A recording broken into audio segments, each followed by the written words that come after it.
जय सिया राम। आप सुन रहे हैं कैपिटल रेडियो अयोध्या।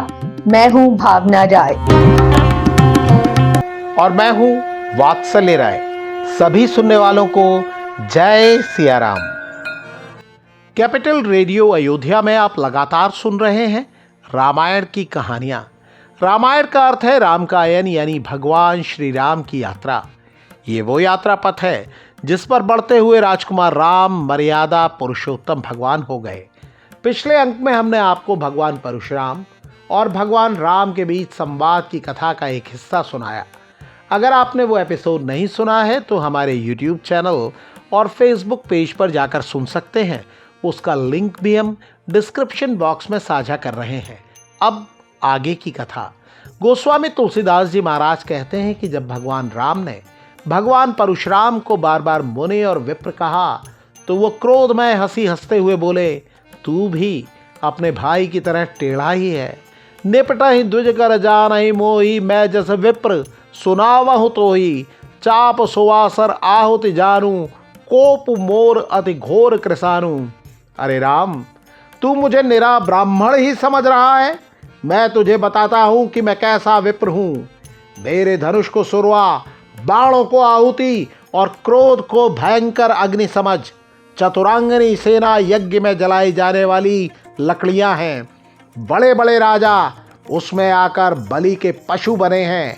मैंने ऐसे करोड़ों यज्ञ किए हैं, इसी फरसे से काटकर मैंने उनकी बलि दी है।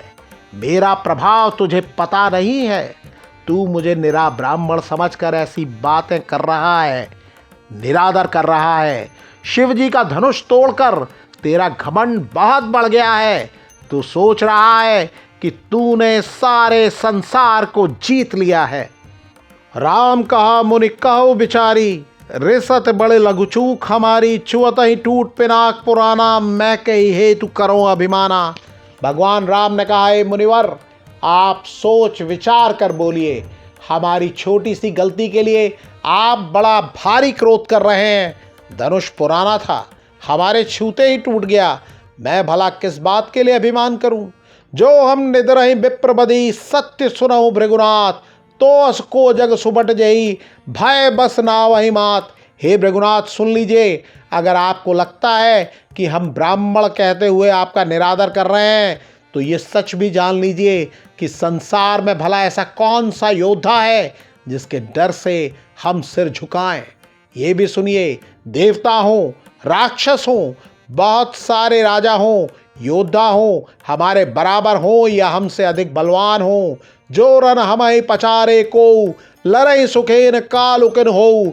जो हमें युद्ध के लिए ललकारता है, हम उससे आनंद के साथ लड़ते हैं, चाहे वो स्वयं काल क्यों न हो। क्षत्रिय होकर भी जो युद्ध से डर जाए वो अपने कुल पर कलंक लगा देगा। मैं अपने कुल की प्रशंसा नहीं कर रहा हूं, लेकिन सुनिए, कालहु डरै न रन रघुवंशी। रघुवंशी युद्ध के मैदान में काल से भी नहीं डरते हैं।